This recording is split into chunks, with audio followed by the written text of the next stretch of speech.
his bachelor's degree from IIT Kharagpur, after which he went to Purdue for his MS and PhD. And he has been working on a host of complicated problems, starting from particle focusing to biocementation to response of viscoelastic materials. And hopefully, in this particular session, he will be able to impress upon you how simple things, how perceivable simple things may be actually pretty complicated. So, thank you very much, Professor Kumar. Over to you. Thanks a lot, Aditya. I will just share my screen, and I hope if somebody can let me know that the screen is visible.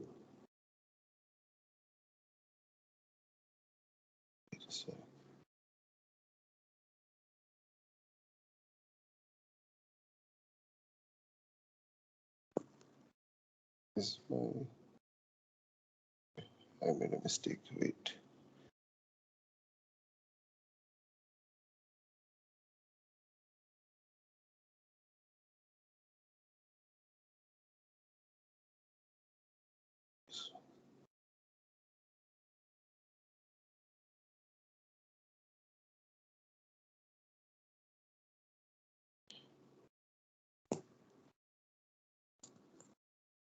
The screen should show up about now.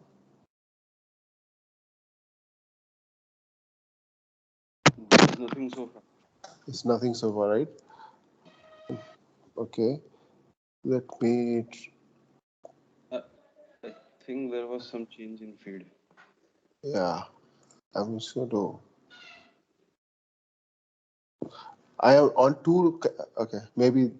I'm on two devices, so You maybe need to that's an. as Okay. I'll restart this. Okay. Then let me see whether that works. Uh,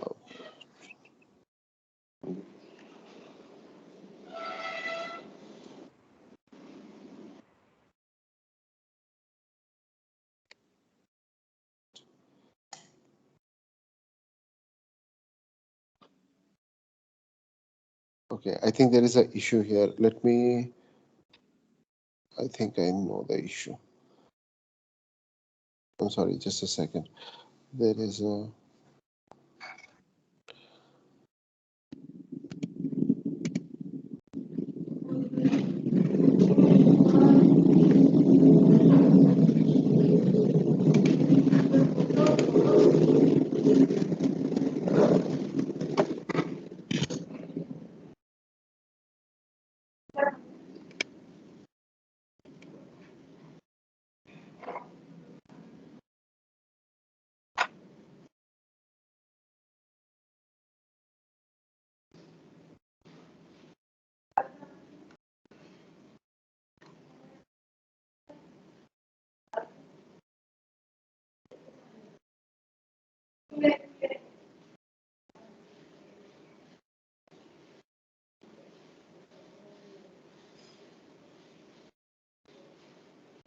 Aditya, is there a permissions issue on your side which is not allowing me to share my screen let me check. by any chance? Mm, So I have made you the presenter. You should be able to share your screen. Uh, have you joined from two accounts? Yeah, I'll. Yeah, yeah, now it's now okay. it is. It's there. Yeah. It's Is there. my screen visible? Yes, yes. Hello? It's visible. Hello? Can you hear me? It is visible. Hello. Yeah, it is visible. Alok. Alok sir, your screen is visible. I think he was not able to hear any of us. Am I audible first of all? Yes. Yeah. Let me just.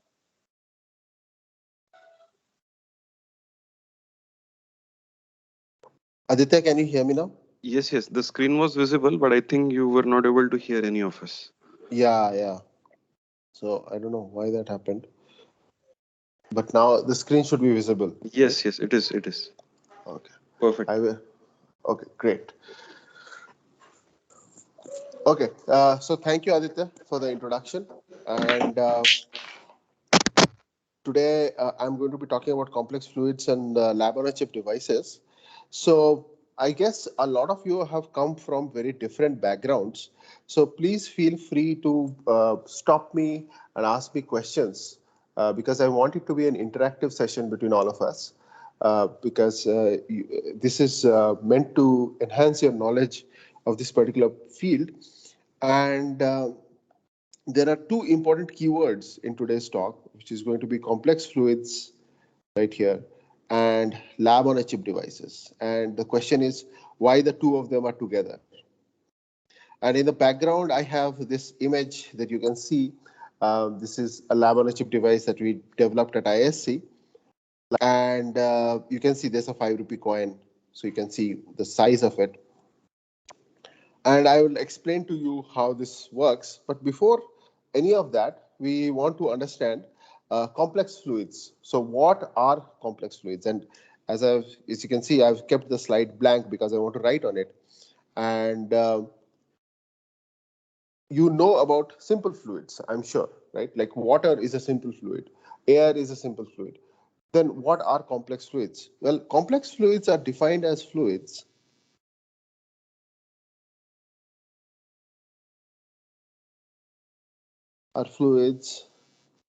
that have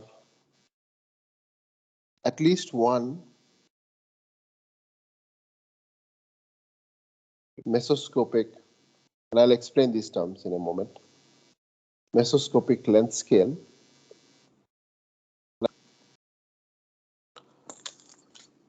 operative in the system.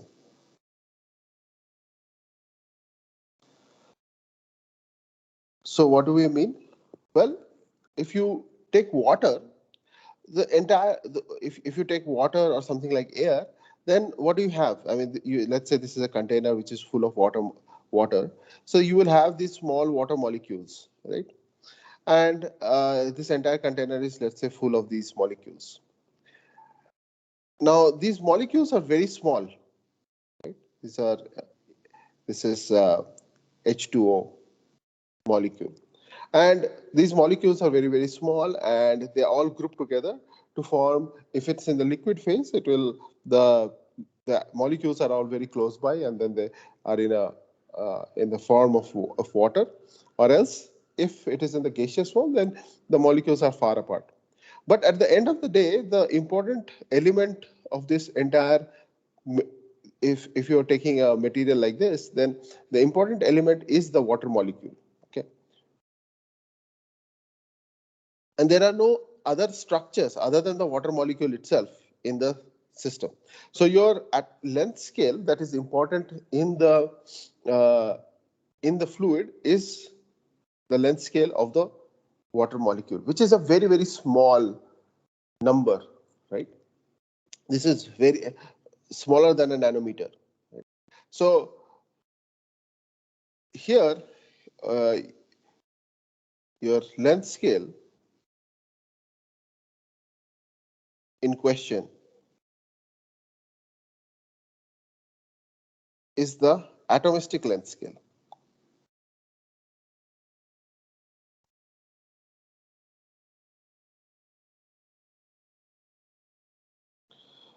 But then there are other types of fluids. Other types of fluids are what type of fluids? So I'll just add a page here. Other type of fluids will have, let's say, you have a polymer. Okay. Now, I don't know how if you are very well familiar with polymers or not, but let's say you have a polymer. What is a polymer? Well, polymers are basically nothing but uh, a small unit called monomers that are repeated again and again. Right? So polymers, they consist of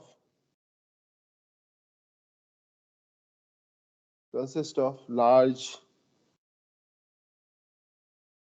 molecular chains of covalently bonded atoms. Um, Anybody wants to volunteer an example of a polymer molecule? Polyethylene. Yeah, polyethylene. So polyethylene actually is one of the simplest polymers that are out there, and Polyacrylamide. yes, polyacrylamide, Teflon. right? So polyethylene. Now, DNA, RNA. sure, that's okay. So now I'm just going to take polyethylene as an example to explain. So polyethylene consists of CH2. It is basically made from this unit, this molecule. And what you do here is you create a system such that you take one of this bond out, this bond right here, and you make that free. And then you keep on repeating this thing for n number of times, where n is an undetermined number. So then what will you have? You can end up having a very, very large chain of polyethylene molecule, which is if you zoom in at a small section, you will see CH2. But the molecule itself can start becoming much larger than the unit or the atomic unit here. And this molecule, this length can be hundreds and thousands of times, or even millions of times, the length of this small atomistic unit. So polymers are a very good example of complex fluids, because what they do is they introduce, so now is along with the length of the size of the molecule itself, you also have the length of the polymer, which plays a decisive role in the behavior of the polymer. The longer the length, the more interesting or more deviates the behavior from simple fluids. And this is dependent upon, there is no specific N that is out there. Different vendors will make it for different molecular weights. It can be as small as 100 atoms and as large as millions of atoms bonded together for a single chain. And hence, this molecule will now have a different length than the size of the atom itself. And depending on what the length is, it starts to play a very, very important role in the flow or the behavior or the mechanical response of the system by itself. So complex fluids, as we had said, they are fluids that have at least one mesoscopic length scale operative in the system. Mesoscopic means something of the order of microns and or of that size. So the atom, single atom, is smaller than a nanometer. It's specific. It's not in the mesoscopic length scale. So now, once you have polymers, they can become large enough that they can start playing a role in the behavior of the system. As somebody said, maybe I'll just go ahead and add, just complete this portion. Now, you can have different types of polymer molecules. For example, you can have a set of polymer molecules where these are called vinyl polymers, where there is X is some chemical group, and polymers of this type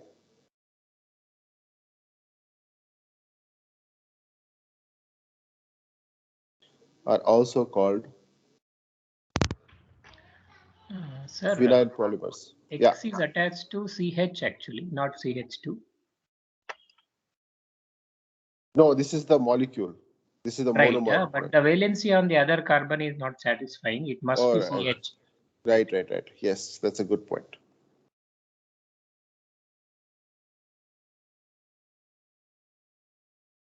Oh, right. Okay, sorry. Yeah. I realize what I've done. Just a second. Yeah. Right. So you can have this kind of the molecules like this, and this goes on now obviously to form different types of polymers. For example, you can have uh, a polymer like this, where you have, let's say, a benzene ring attached.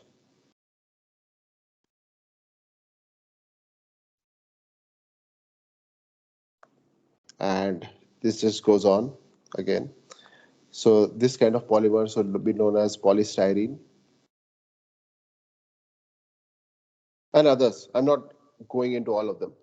But you can now have these large molecules which are made out of this, and they are very, very common in applications. So molecules like this are also called macromolecules. They're basically nothing but large molecules with very, very large molecular weights. Macromolecules is a word that is usually reserved for polymers, but there are other systems in which also you can have large molecules. I'll show you in the next example. But then I hope you can appreciate the fact that the complex fluid is a fluid where you have this kind of a basically one more element in the system, which is not of the atomistic scale. Now, the complex fluid by itself, so complex fluid by itself can be of many types. So what you can do is you can take, let's say, many of these large polymers, heat it up, and create it into the liquid form. Okay. So here now you will have, these are separated out, and you can have it in such a situation so that this will flow. So this is something like this is also called a polymer melt. So this is a polymer, a solid polymer, let's say. And this is the liquid phase. So this is also called the polymer melt. You can take this polymer and insert it into, let's say, a situation where you have a polymer molecule, and this is now dispersed in water.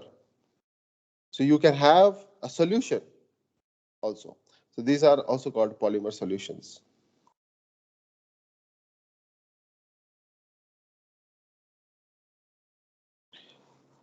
You are not restricted to polymers per se for complex fluids, but I just wanted to use it as an example.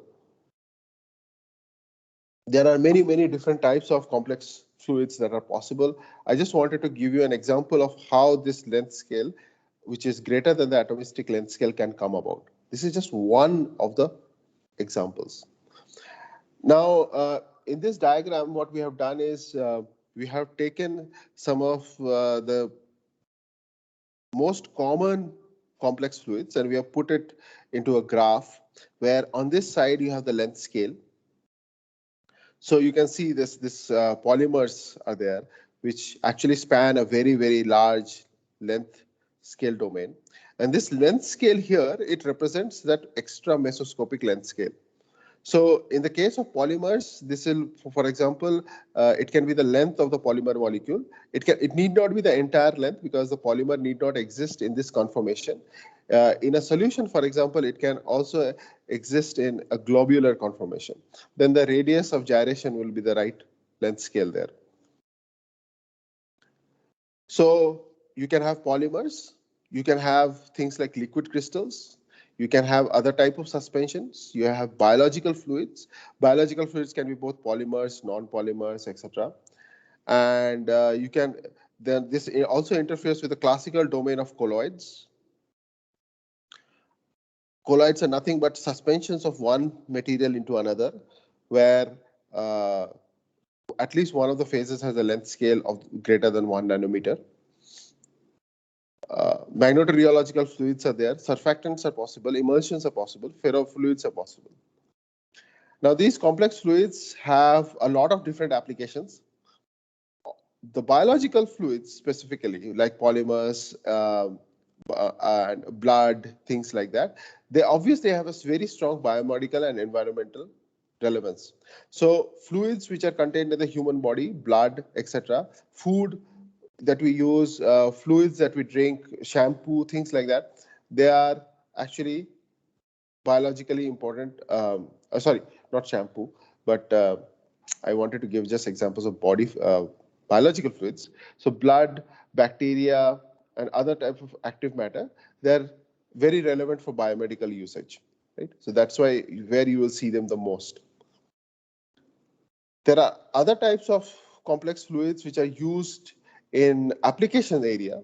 For example, magnetorheological fluids can be used for impact resistance. So you can create different type of responses of a material to impact with a magnetorheological fluid, because the magnetorheological fluid can actually change its orientation.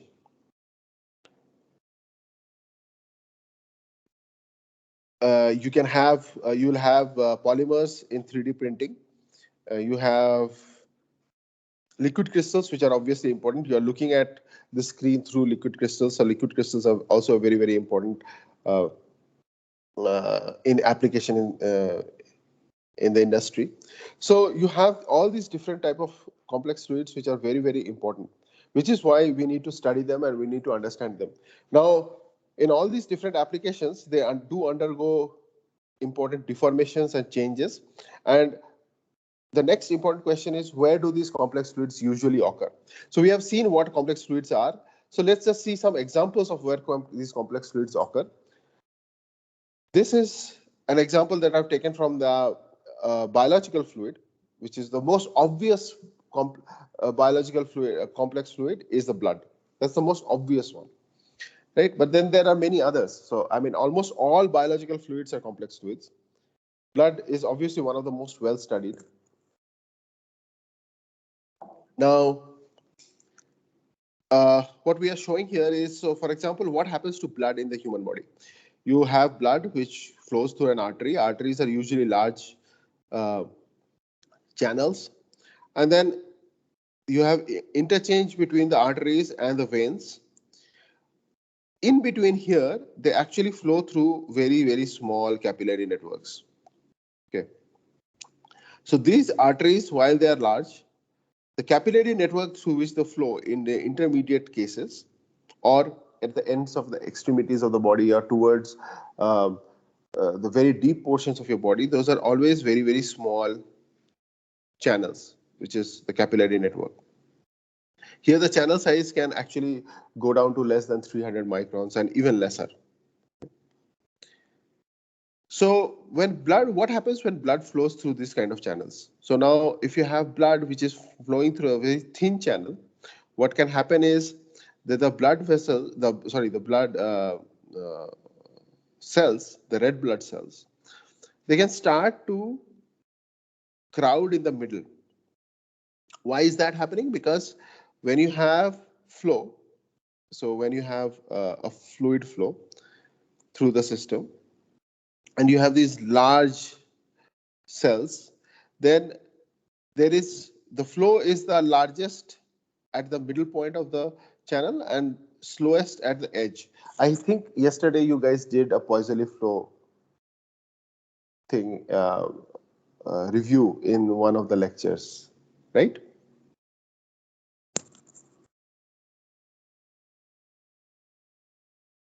Okay, just I wanted somebody to confirm.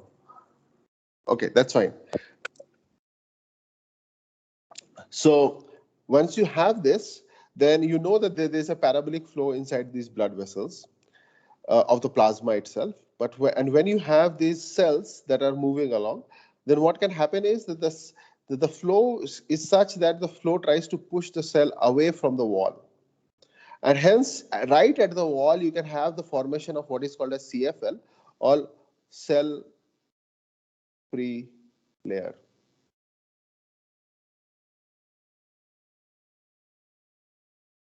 And so here you have no cells in this region. And all the cells are crowded towards the middle. Okay. So this region is not very big, but it's small. But what it does is it changes the apparent viscosity of the blood. There is a very well-known effect by this name. Sorry, for this phenomena. This is just one more example I've taken from another very fantastic work where they were looking at blood flow through these small capillaries or constrictions in a blood vessel. And what happens? So the blood vessels here, they undergo a lot of deformation, and here the blood flow is very strongly non-Newtonian.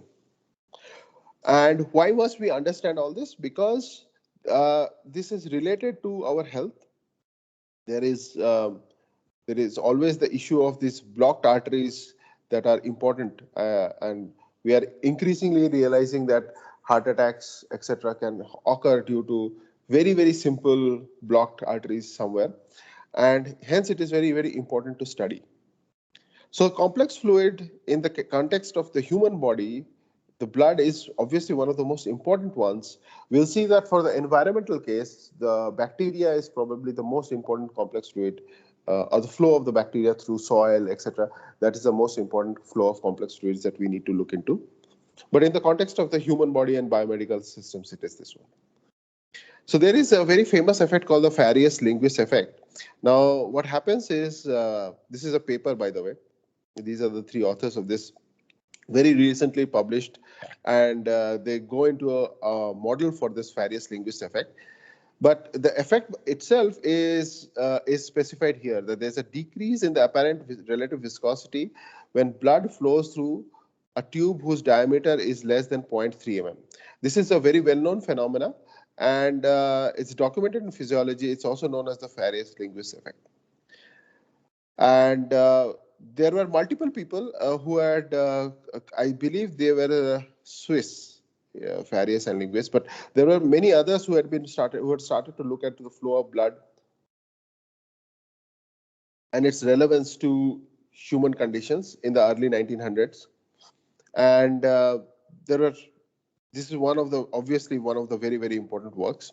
So we need to understand blood flow in small channels. So this idea is going to bring us to the lab on a chip part. Okay. That a flow of this is important in that kind of a domain. I'll give one more example, and after that I'll move into the idea of why lab on a chip. This is an example of a biofilm. What is a biofilm? A biofilm is so bacteria by itself. So bacteria is usually a single cell organism. Its size is usually of the order of few microns. Microns is 10 to the minus 6 meters. They're smaller than human cells most of the time.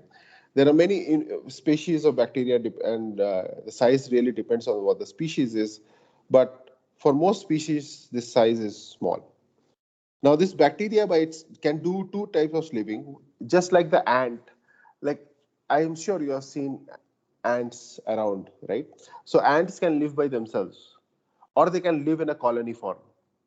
Similarly, the bacteria can also do that. Even despite the fact that they're a very simple life form, they're a single cell organism, no nucleus inside.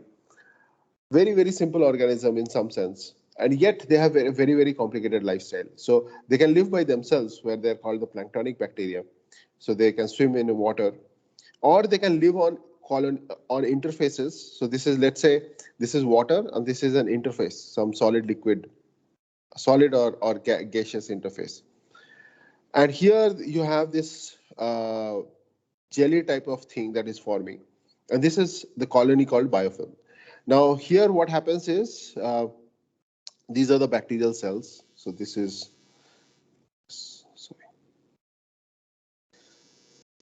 cells. And this green thing is called EPS, or extracellular polymeric substances. It's basically nothing like but a glue-like substance. Okay, so this is usually, it's made green here just for the sake of depiction, but this is usually colorless. So you can have a lot of bacteria that is formed and encased in this glue-like substance, and this entire thing can just stick onto an interface, and this is called a biofilm. This is.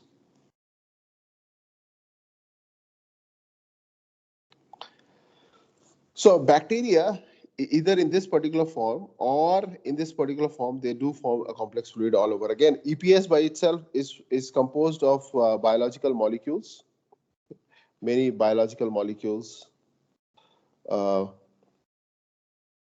like polysaccharides, etc. DNA, polysaccharides, and other biological macromolecules.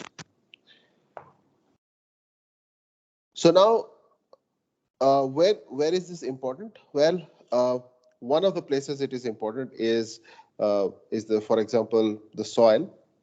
So you have, for example, a tree that is there. Sorry, this is not a great diagram, but we'll have to live with it. And these are the roots. And this is your soil. And you will have these tiny bacteria which will often form near the tree roots. There will be millions and millions of them. And when it rains, you have flow of fluid through this porous media. Okay, so this is your soil, which is a porous media. And you can have transport of bacteria through this soil.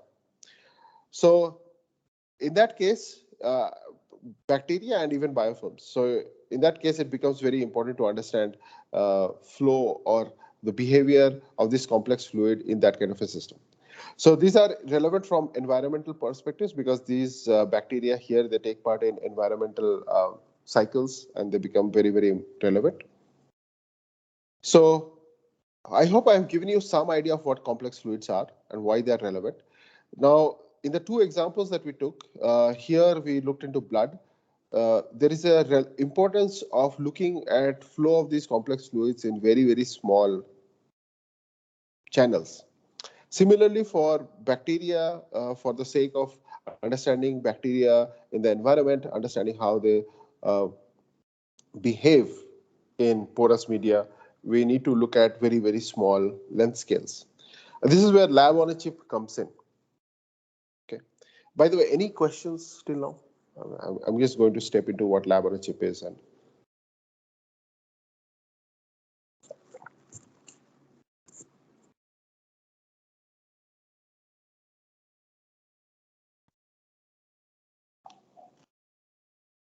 okay, so I guess there are no questions till now. So lab on a chip, what does the name suggest? It suggests that a device, so chip is here just as is a standard placeholder for a device, where a lot of complicated experiments can take place, which would normally take place in a large lab. So this is one image that my friend took when I was doing PhD in the US. A device he had made. This is a microscope. So this is a microscope lens. This is a very small device. This is smaller than your, the size of this is smaller than your credit card. And you have all these pipes that are going into, and you can see hopefully here channels are there. So fluid is flowing through these channels. There's reaction kinetics, etc., that's happening right here. And this is being observed through this microscope. So lab on a chip is nothing but basically miniaturization of very, very complex lab processes onto a small device. When we say miniaturization of a lab process, we usually typically imply some kind of a fluid mixing because you have to study some reactions, something. So there is some chemistry or biochemistry or some biophysics that you're trying to see. And there is some kind of a fluid that is there and you can see through the microscope what is the effect of it. So with this kind of a system, you can actually simulate capillaries, very complex capillary networks, and then push blood through these channels and see how they behave. And you can learn a lot from there. So a lab on a chip basically is a device that integrates one or several laboratory functions on a single chip of only few millimeters, to a few square centimeters in size. Lab on a chips deal with the handling of extremely small fluid volumes or less than down to less than picoliters. Now, there are other terminology that are associated with this is, for example, microfluidics. And in microfluidics, basically you have flow of fluid through micron size channels, where micron size means anywhere from 0.1 microns to 100 microns.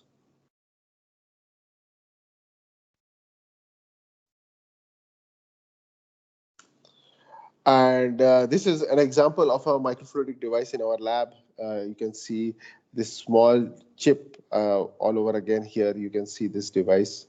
And there are these two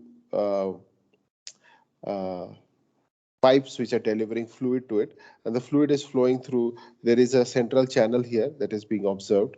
And then you can flow blood through here. You can flow bacteria through here. You can flow different type of things through here and then see what is the effect at the small scale there. And I'm going to show you some of the experimental results that we got from some simple experiments we did. Okay, now this is a GIF. It is not going to play. So your lab on a chip is not necessarily always restricted to very complicated devices. You can even make simple lab on a chip devices on paper. I was hoping to show you this video, but it's not playing right now. So I'll just move on to the other important device example that I wanted to show. This is from our lab, and this is earlier this year, where we collaborated with ISRO to develop a small modular device for bioexperiments in space. So for example, you can see this is a small device here. This is the same device. Here you have the PCB boards that are integrated with it. Here it is without the PCB board, so you can see the device by itself. I'll explain how this device functions, and then we can discuss some of the salient points. You can see this device. This is a 5 rupee coin, so this device is very small. There are actually 3 devices in here. These 2 are not turned on. Only the middle one is turned on. So there are actually, this is 1 device, 2 device, 3 device.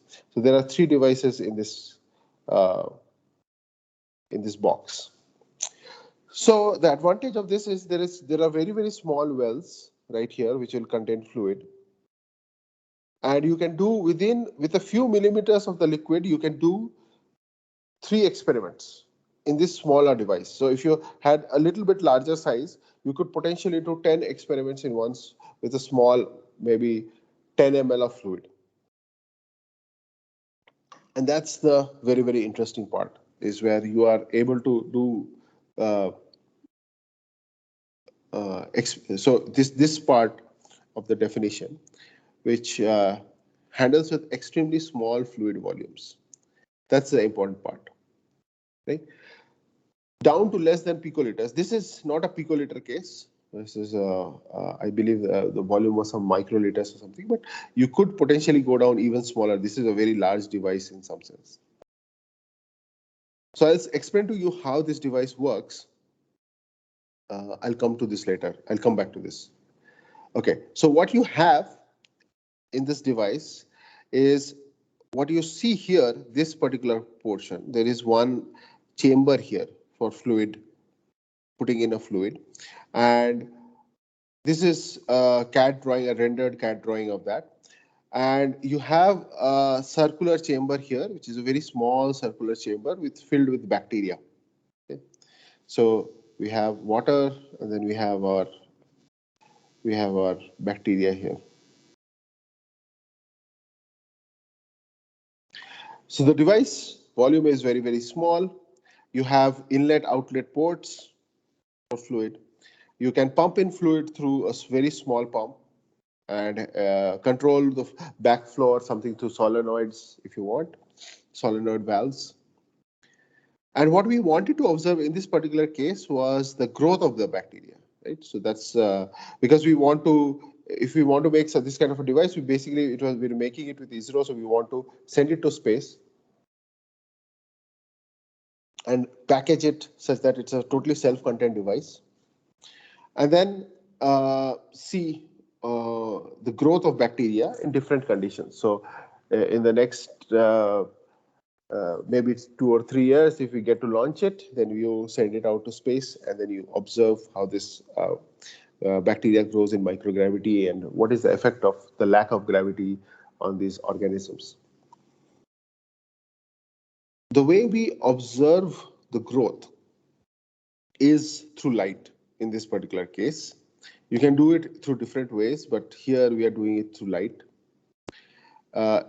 Now we are going to shine one LED, which is at a particular wavelength. In this case, it is red. The red wavelength is going to pass through this channel. So this red light is going to come through. It's going to pass through this channel. And there is a photodiode here.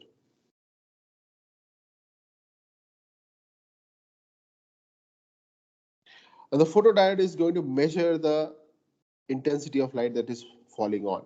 So let us say this intensity that started here, this is some I naught, and this is some I final.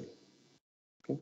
So the intensity of light that is being emitted by LED in the beginning is I naught, and the light that is being received by the photodiode, that intensity is IF. So now this light, IF will be smaller than I naught, right? And that is because this I naught is going to through this liquid chamber where there is bacteria, and some of this light will be absorbed by the bacteria. Now, as time grows, so let us say you are doing this experiment in the lab. So let us say we started with a very small portion of bacteria, like we put a few bacteria cells in the beginning, and then you registered some. So let us say you keep I naught constant. You supply a known amount of voltage to your LED and you keep your I naught constant. And you are in the lab, you are measuring IF as a function of time. What do you think will happen?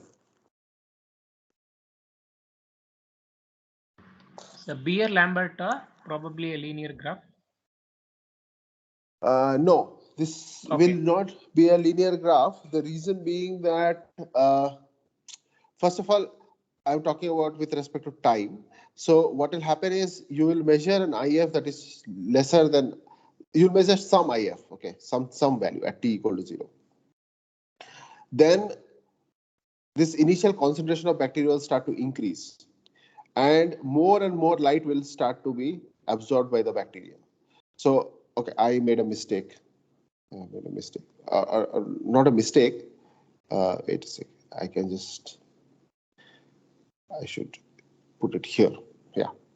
So more light will be absorbed by the bacteria as time progresses. So this IF will undergo very steep change. Okay. What that change will come to later, and then it will flatten out at a very low value over time. So over time, this entire chamber, all the bacteria would have grown and saturated, and this IF would saturate to some particular value. We usually do not plot IF. We plot the log of I naught, so IF by I naught, and so I'll show you that in a second, which is also called the optical density. But this you can measure with time, and you can see what is the effect. Now, you can obviously include more complicated sensors if you wanted to. This is just a simple LED photodiode combination, which is allowing you to observe how this is usually often done in turbidity cases also. I don't know if any of you have had any familiarity with turbidity measurements, but in turbidity also we do this. If you have a fluid which is turbid, you'll put a light on one side and you'll measure how much light is coming on the other side. So as the fluid becomes very turbid, almost zero light entering from one side reaches the other.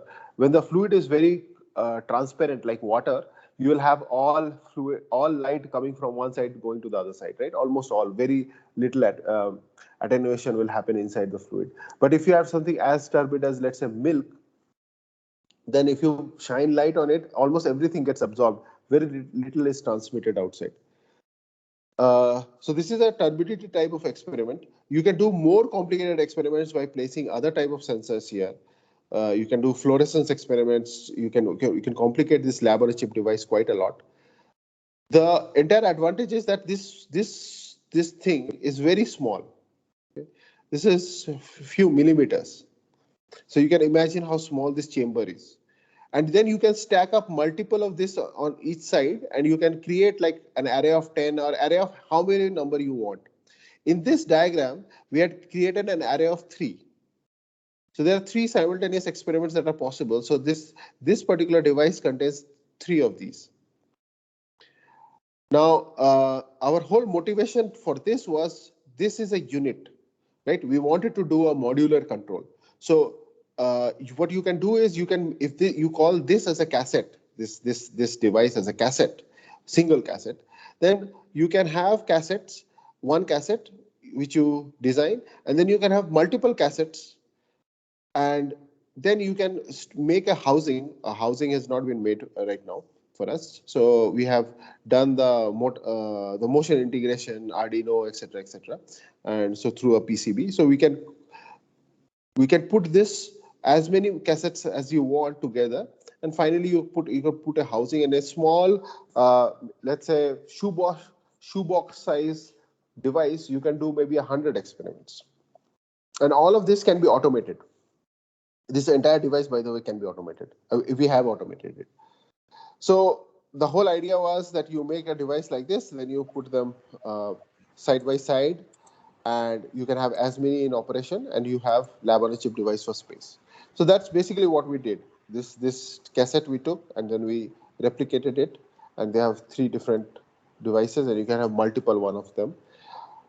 The light itself we measured. So in this case, we were looking at bacteria growth, and what we do is measure optical density. 600 is the 600 nanometers. So the LED has a wavelength of 600 nanometers. This is a very famous curve in biology, where you have a growth of a bacteria over time. So what happens is, initially the bacteria doesn't grow for some time. There is a lag phase. Then there is a log phase. There's a strong linear increase in here. But the linear increase is deceiving, because this is on the log scale. So there is a linear increase, and the bacteria grows to fill the entire chamber. The fluid becomes very turbid. Okay? Once the fluid becomes very turbid, then this starts to decrease, and then the bacteria start to die, because now there is not enough space for, or food for the bacteria to grow. So the bacteria start to die, and then you end up reaching a stationary phase where the signal stabilizes to a certain value. So these are 3 different experiments that we did at 3 different chambers, and you can see the graphs are sort of similar, but not always. There is some deviation between them, and that's probably because the initial inoculation of the bacteria was different in the 3 different cases. Once you take the bacteria out at the end stage, so you can take it out at the death stage, and you can put it under a microscope and see. In this case, this whole chamber was just full of bacteria. And although we had started out with a very small initial concentration, and the cells have died because oxygen deprivation had happened, they have basically lysed over time. But this is how the intensity changes. And this is an example of lab on a chip experiment done for a complicated scenario. The biggest thing here is, given this situation, we can totally automate it.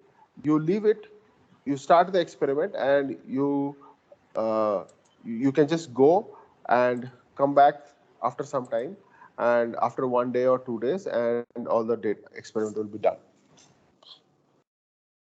Okay. Any questions in this case?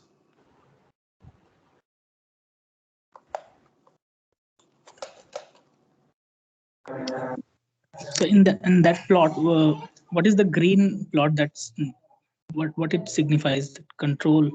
This green is control. Yes. So what is that exactly? So we just put water, and when we see whether the intensity is constant over time or not, there is some fluctuation, because no matter how much you want to maintain the same voltage, the output from the LED will not be exactly constant. So so this is the control. So it has some variation. So this by measuring this, you get an understanding of how much fluctuation is there in the uh, uh, how much fluctuation occurs yeah, in the LED or the power output of the system. So your photodiode will have there will be some changes in the data registered by the photodiode. There will be some variation in the amount of light given by the LED. There will be some changes in the voltage. So this, by measuring the control, you get an idea of the experimental uncertainty that is there.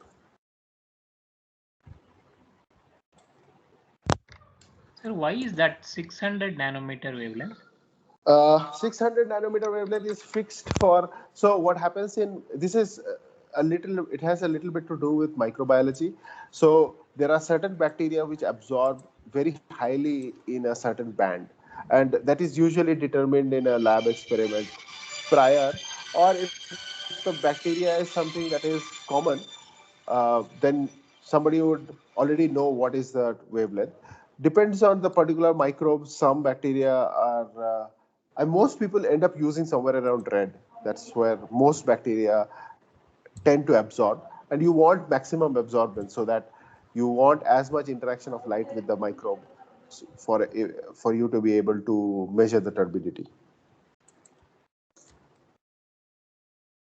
Why the bacteria absorb exactly at 600, I'm not 100% sure about that, but that just comes from lab experiments.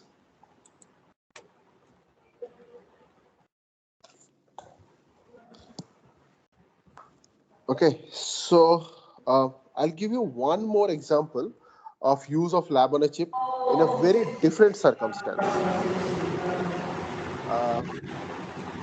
Can somebody mute? I think I can hear a lot of background noise.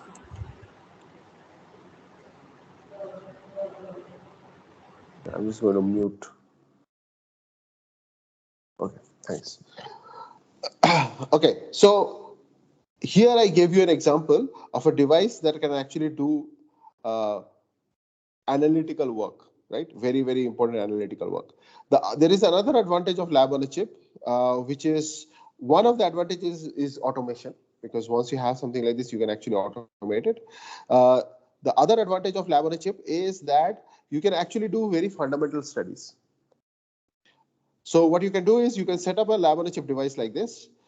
This is more of a microfluidic device than lab on a chip, but you can set it up and then you can let the liquid flow and then you can see what is happening to the things inside the chamber by putting it into a live optical microscope. So you can observe the bacteria behavior in the device in real time. Okay. So I'll show you one example with that, and then that sort of gives you an overall idea of why lab on a chip. Now here, what we were motivated by is trying to figure out the behavior of soil on a chip. So when you have soil, what happens in a soil case? Okay. So let's say you have soil. So you will have these, in soil you have all these rough particles that are together, right? And fluid has to flow through. So this is water. Now water is unable to flow through in a proper straight channel. So what happens is it flows through very, very curved domains, and you have a convoluted path for the water, unlike a simple straight channel. And here, these sizes are usually of the order of microns, this size range. You have been, did you guys read about Reynolds number yesterday? Or day before? Something called RE? Yeah. Yes, sir. Right? So in something like soil, the Reynolds numbers are always much smaller than 1, usually automatically. And this is also called drainage of water through this kind of a complex path.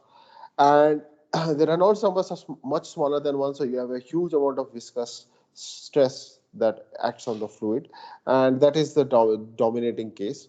Now, a complicated situation like this can be simulated in a lab on a chip device. How? By, for example, it's a very simple situation where you have a simple single inlet, single outlet. And what you do is, in the middle of this channel, right here, this entire thing is a few millimeters in length. And in the middle of this channel, you make a lot of these small microposts. This scale bar is 30 microns. So this size is about 30 microns. And this in between size is also some 25 microns in our case that we made. Because we were looking at soil and we wanted to just simulate soil behavior. So what happens is that the fluid will come in through, let's say here, and then the fluid will have to move through a very tortuous path to reach the end. Because some of this will get blocked over time. So we'll see that some of these things, they'll start getting blocked by bacteria. And then the fluid has to move in a very, very tortuous path.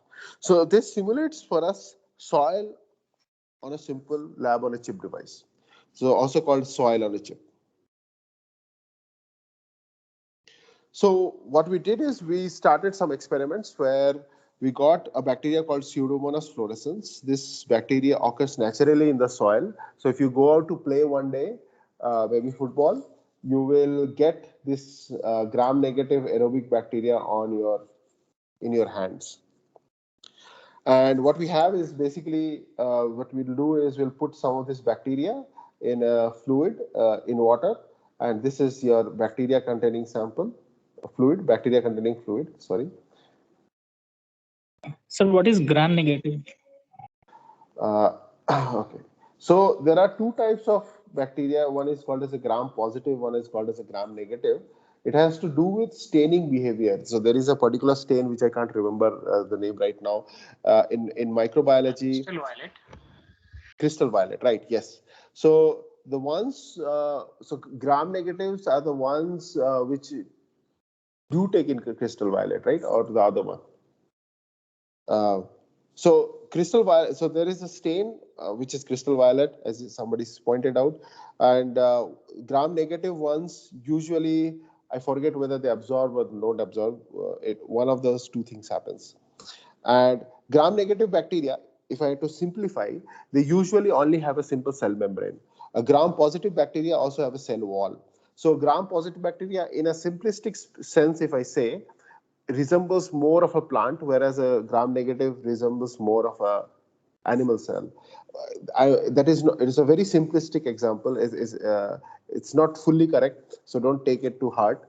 And I'm sure if a microbiologist hears that, they will be very angry at me. But I'm just making a simplistic comparison. Thank you, sir. Sure. So you can put this bacteria containing fluid in a syringe pump. In a syringe, and put that in a syringe pump, or you could do a gravity-driven flow or some other system. But basically the idea is this fluid has to flow through this channel. So this microfluidic device you will keep onto a microscope, just like the one I had showed you here. Sorry, I'm just going back 1 second. Like here, so this is the microfluidic device in real life. There are channels coming out. Part of the channel actually goes down, and there's a syringe pump that is not in the frame of the camera. So this is the schematic of the same thing. Sorry, this is the schematic of the same thing. And then you flow this bacteria through the channel. Now this bacteria is something called as a biofilm forming bacteria, which means that when it goes on and when it sees a wall, and we have seen this picture before, it will start to form this slimy mold, okay, on the walls of the system. Now, I had also told you before that this green coloration is just for easy delineation. In reality, this is very transparent. Okay, this entire thing is EPS is very transparent. The bacteria is also almost very transparent, but less transparent than the EPS itself. So under a microscope, when you put this into a microscope, you usually cannot see the EPS. You can only see the bacteria. And the only way you can make out that the bacteria has formed a biofilm is by seeing a lot of bacteria huddled together, or you have to do very complex staining processes that are not always very easy in the small scale. Anyway, what we do is, as I told you, this scale bar is 30 micron. So we put this bacteria through this device, and then we wait for several hours to see how they behave. This is the bottom wall. This is the top wall, and this is middle of channel. So you are watching from top, huh? From top. So this is your cylinder. This is this particular cylinder. Now you're watching from the top, so you only see a circle. So you see this circle, and now the bacteria itself is green fluorescing. Okay, so these are your bacteria right here. These are your bacterial cells, and they have attached onto the bottom wall, and they have formed this nice. You can see all these small thin lines, and you can enlarge them a bit also, and you can see all this bacteria have now nicely aggregated around these walls.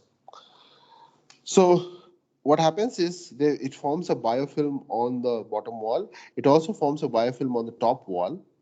There's a little bit of a haziness here because in the top wall there is a this had gone out of focus a bit. In the middle of the channel, you can see this bacteria has attached onto the channel, the cylinder wall. So all these bacteria are here. There is EPS that you cannot see. Okay. So you can now start to observe biofilm formation dynamics in very confined channels. And you can start learning from there. So this becomes very, very important in that sense. Now, something interesting happened for us. What we did is we repeated the first time. What we did is we did the experiment, and we put fluid through this channel, and then we put this fluid in here, and then just we waited. Okay. In the so this is what happens. This is the biofilm formation has started for 24 hours. No, sorry, this is 11 hours. The biofilm formation has started. In the second case, we kept small amount of fluid running through the system throughout the experiment to simulate drainage. Okay, so I had told you before that when it rains, for example, the water will start to seep in, and there will be constant flow, or not a constant flow, there will be flow through the system.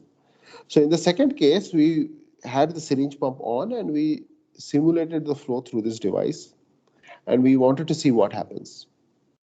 So what happens is, with time, this is the middle of the channel now. This is again looking at it from the top view. The flow velocities are of the order of 10 to hundreds of microns per second. The Reynolds numbers are 10 to the minus 4, minus 3, much lesser than 1. So it's much less than 1. And this is middle of the channel.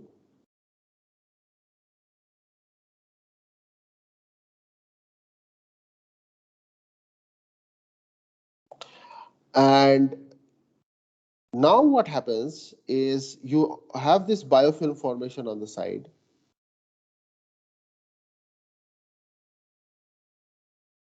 With time. But you have these strings that have formed, right? This string formation occurs. A string type thing forms. You can see another string here. Okay, string formation. And these are the individual bacteria. And what is happening in real life is that, let's say you have a pillar,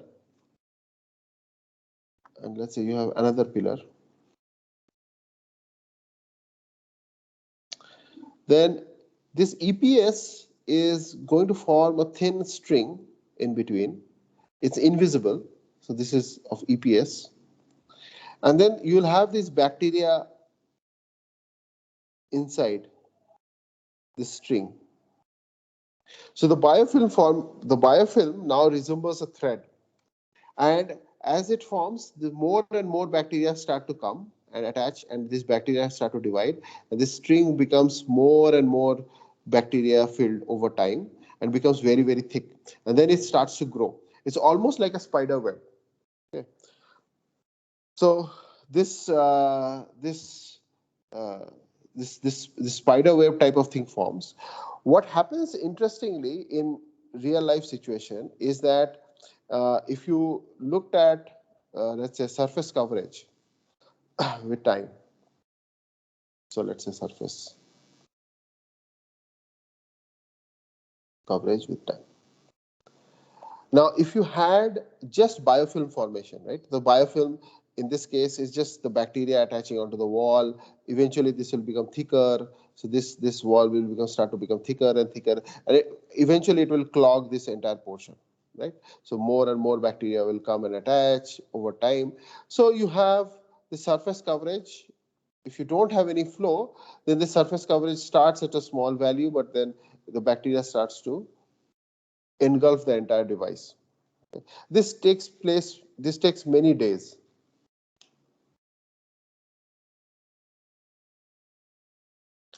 But then if you have a small flow through this device, okay, constant flow. So you keep on a flow through the device for the whole thing.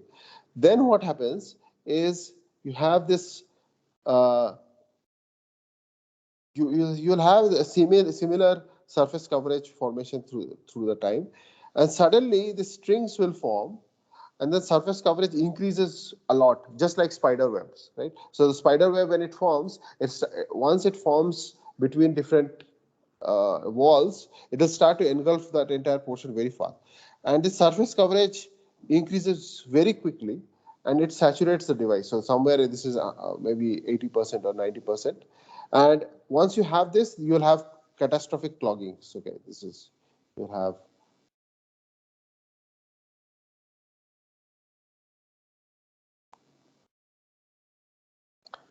you'll have catastrophic clogging of the device. Okay, and the device fails.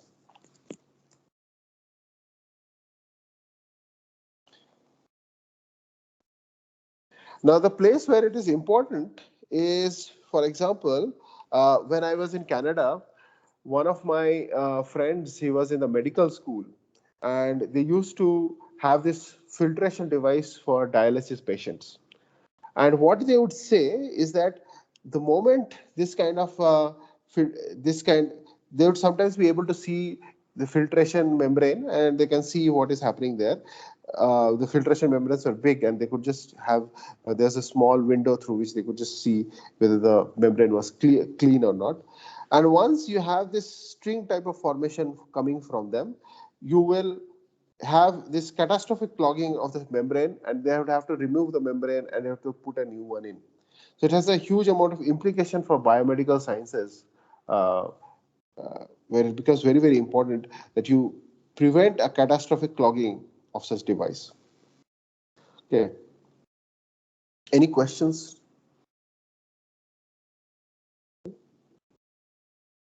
Okay, I just need a minute. I'll just get some water. I'll come back in a second.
Okay, yeah, sorry about that. Everybody is still there? Does anybody have any questions?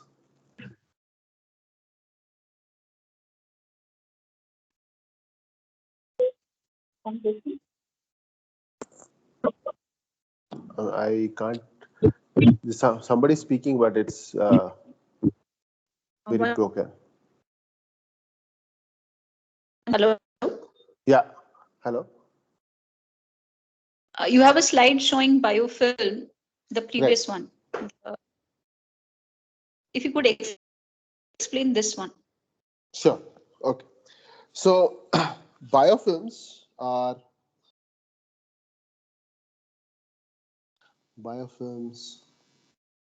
surface associated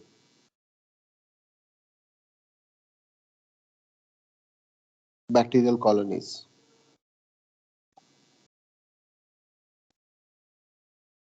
Okay. Now they form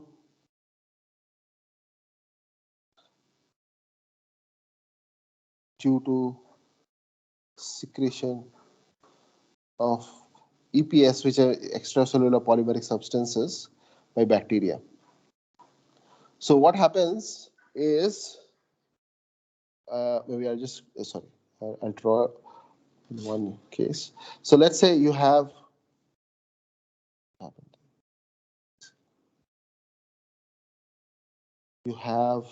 let's say you have a surface here, and you have bacteria. Let's say this is a free swimming bacteria. This is a planktonic bacteria. This bacteria will come in contact with the surface. It will have its, if it has a flagella, then it might lose its flagella over time, and then it starts to secrete EPS out. So molecules start to come out of the bacteria, and this is the EPS that forms. Okay, so these large this is your EPS, consists of biological macromolecules. Macro. And then this sort of engulfs over time, and this is the bacteria also divide, and this entire thing becomes a colony. Inside this biofilm, bacteria are immobile, but they are alive. And they can, if they choose, they keep on secreting different molecules, but this is now a colony form. Okay. The reason this is important is because once a biofilm forms, it becomes very difficult to kill. And just like in an ant hill, you have different ants doing different things. In a biofilm, you can have different bacteria doing different things. So this here, what it is showing you, this is stage 1, for example. You have microbes coming in contact with the interface, and some microbes will leave the interface, but some microbes will overall stay. And then they start to form the initial portion of the biofilm, where they start to attach to the wall and they start to secrete EPS, and this EPS over time starts to build up. It can build up into complex structures. Here it's almost like a mushroom shaped thing that we have tried to build, and this height can, by the way, be from a few microns to almost a millimeter. It depends on the particular application. If you're looking at a bioreactor, this can be a few millimeters, or it could be a few microns. Now, the bacteria are not dead. They're immobile in that case, but that doesn't mean that they need to stay here all the time. So what I'm showing you in picture 2 is, this is a small portion of this where bacteria are actually leaving. More bacteria are coming in. This one, in 2, more bacteria are coming in from the quiescent environment and getting absorbed into this group, into this colony. At number 3 location, some parts of it are breaking, maybe because of some external fluid flow or something like that.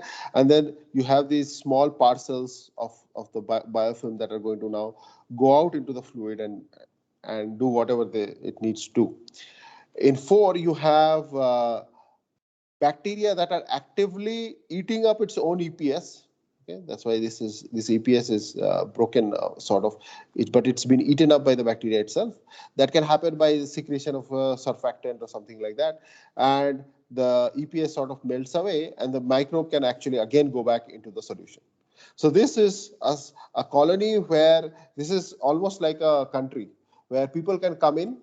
So this bacteria, some more bacteria are flying in, coming to India. There are some who are leaving. These are the people who are trying to immigrate somewhere, or tourists leaving off for another place. So this is that form.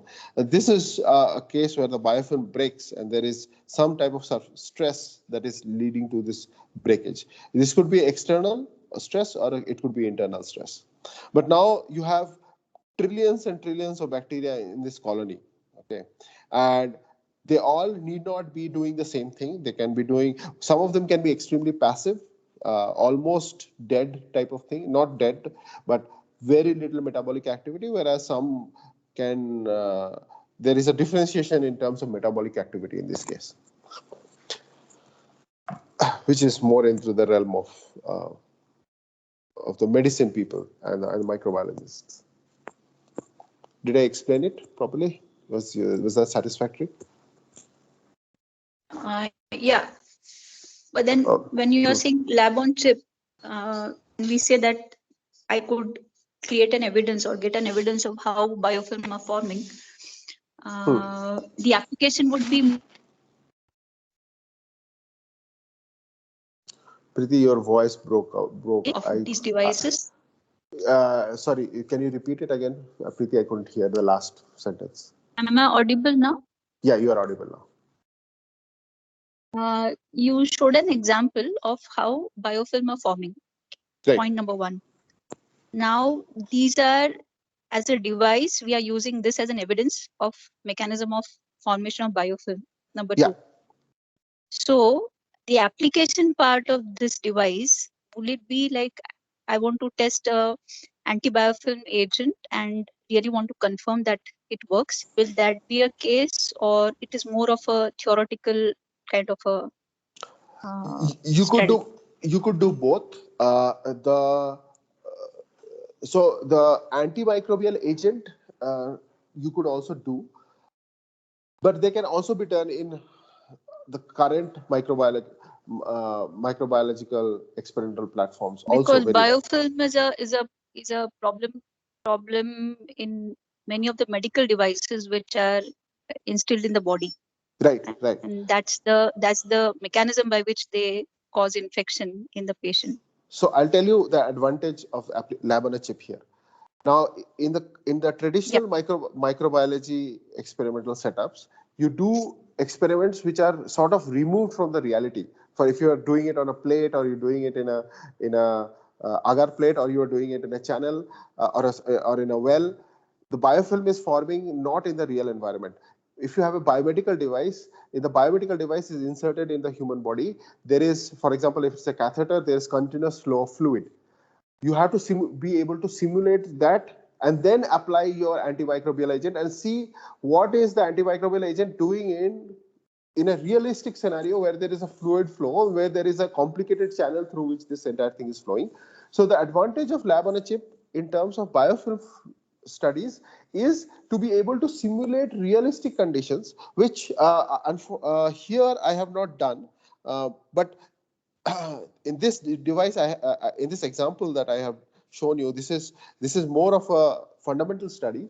But then there are other research groups which have studied, for example, biofilm formation in membranes using microfluidic devices, and they have looked at the effect of the membrane size and the membrane constriction and the flow that is coming in and the pressures that are created in membrane devices with respect to real-time understanding and application of, let's say, a antimicrobial agent. For example, there's one group in Canada which was doing work with magnesium hydroxide, if I believe that is correct, as nanoparticles, and then they would later on remove it downstream. So the advantage is not just to study biofilm, but to study biofilm in a realistic scenario where you can actually mimic the biomedical device in the lab on a chip itself.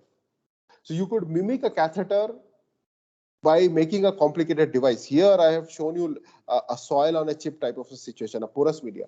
But you could as well have created a catheter type of design, and it's not exactly a catheter, but it's a simulation of a catheter.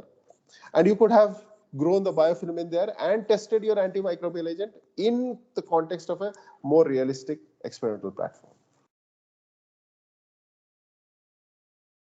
Okay, thank you. Sir, I have a question in the catastrophic plot.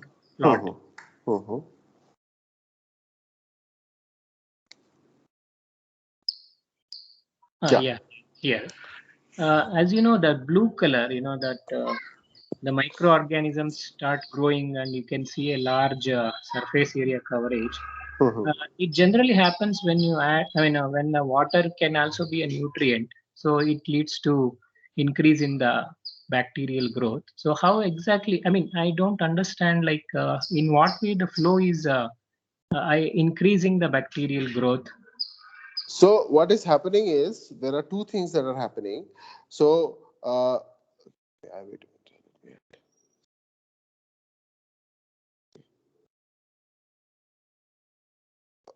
let's say this is a normal case, and I'll do one with a flow. Okay. So let's say there will be a case where there's a fluid flow, this one. So let's say you have this biofilm growth over time. Okay. This is your zero flow case, no flow, U equal to 0. Now, if you have a continuous flow, what happens is this biofilm grows definitely, but then parts of the biofilm, this is this is like jelly. Okay, so what will happen is this will start to extrude out in the form of thin strings. Okay, where this bacteria. Now, these strings can go and attach onto other places of the wall, or if there is another wall, this string could potentially go and attach to this other wall, like a spider web. See, if there were no flow, there is no way for this web of EPS and bacteria to go and do anything. But once you have flow, the flow carries this thread onto other locations. Then more bacteria, so the bacteria are there in the fluid. This is not pure water, by the way, because the bacteria cannot live in deionized water. The bacteria have this is a more realistic case. For example, the Preeti asked about biomedical devices. So this is, let's say, bacteria in a catheter or a bacteria in a waste filtration device, and there you will have a lot of nutrition. So the bacteria will come and attach onto this, and so it will start to form all these threads, and all of them will start to grow. This entire thing will start to grow into a biofilm over time very quickly. And there is nutrition in the flow itself. So the bacteria is continuously growing, and this entire device starts to clog. Whereas in this case, the only way this device would have clogged is for this thing to grow over time. Slowly, it's going to grow. Slowly, it's going to grow, and then finally reach the top. Right? So your surface coverage is very slow in this case. But the surface coverage here in the second case is very, very fast, which is why there is a catastrophic change in this case. So the surface coverage becomes extremely high all of a sudden, and this device clogs. So the effect of flow and external flow makes a huge difference on how the biofilm formation occurs. Is this different from those happens in the microflow, the growth? No, these are all this can be microflow or millimeter scale flow. It will be very similar. It will not be very different. No, it won't be different. It will be different depending on what the Reynolds numbers are. So, for example, if the Reynolds numbers are very high, so see the Reynolds numbers, you have to ask what is this lab on a chip device simulating. So, if it's a realistic case, for example, a biomedical situation or an environmental case, the flow will not be extremely high. If the flow were very high, then it could just break this apart, right? So, if you start to put in flow at 1 meter per second, this is just going to come and flush this entire thing out. that's not the kind of flows I'm talking about. So you can always create a very, very high flow, but whether that is a realistic scenario or not is a question. In realistic scenarios of biomedical devices and environmental cases, you will get this kind of a string formation, but not necessarily I mean, you could create artificial scenarios where it will not happen. Okay. Sir, one more question. I was curious, what could be the fundamental reason of sticking these bacteria on wall? Is it because of some adhesion forces or cohesion forces? At fundamental level. It's a very complicated question. There are multiple things that happen. I cannot answer all of them in this class, but bacteria are alive. Okay, so it's not just a question of adhesion. So, for example, they will have something like a flagella. This flagella can actually, there can be multiple flagella. One flagella can come and stick here. Okay, and this provides an anchor to the bacteria. That could be there. The bacteria, once it comes near wall, it can do pressure. It can sense the presence of a wall, and that happens probably due to pressure changes, differentials on the two sides of the membrane, and it can start secreting these biological adhesive molecules, which can also lead to this. So it's a multi-scale process where many things can happen. There are other bacterial appendages called pili. So this bacteria can have pili, which can again come and attach and help it attach onto the surface. So bacteria can attach to a surface in many different ways. It varies from species to species. There's not necessarily one universal method, but it usually the wild type bacteria, they will take the help of many different biophysical mechanisms for that. So bacteria sometimes there are certain bacteria that want to attach onto a wall. I mean, they're very good at attaching onto a wall. So they have these hand type things that can just come out of the bacteria. By the way, these appendages can be very large. So the bacteria can be 1 micron, but these appendages can be 10 microns, 15 microns long.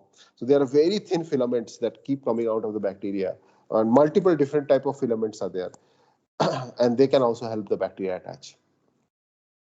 Thank you, sir. Sure.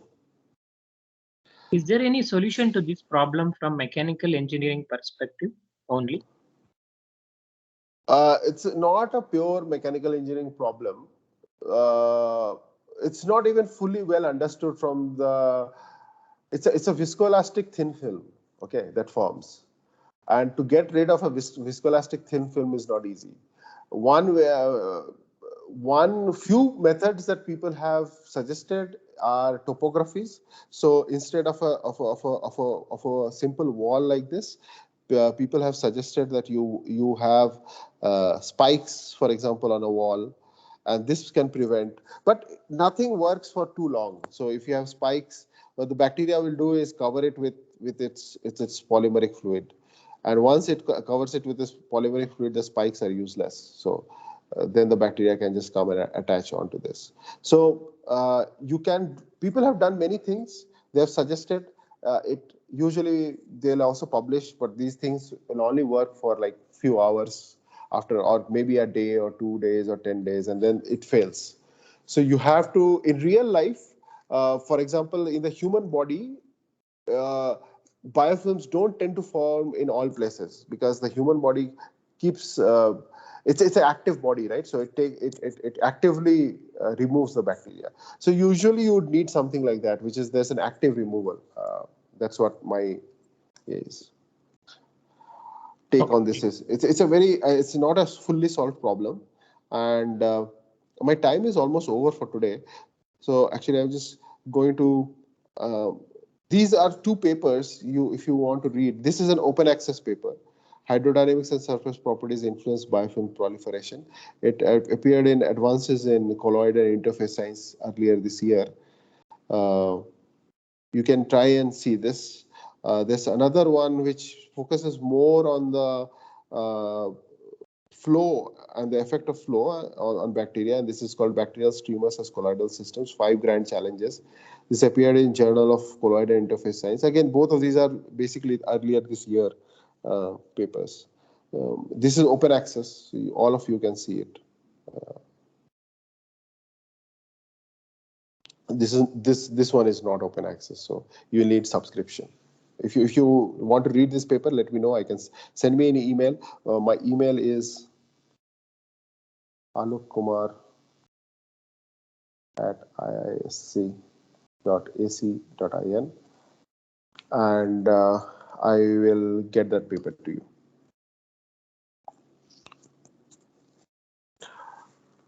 So I'm almost out of time. If there are more questions, I can take it. Otherwise, after some time, we can end the class with Prajwal.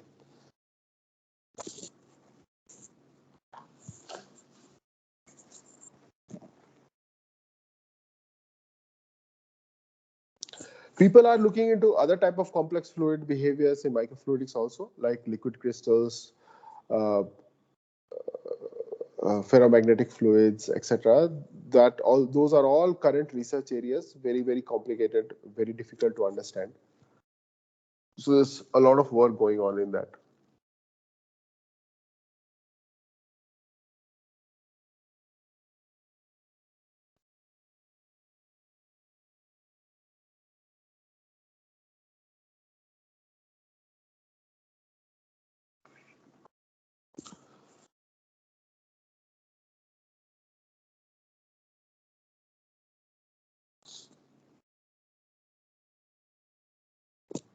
Okay, if there's no other questions, Prajwal, are you there? Yes, sir, I'm here. Okay. Maybe we can stop the recording. Yeah.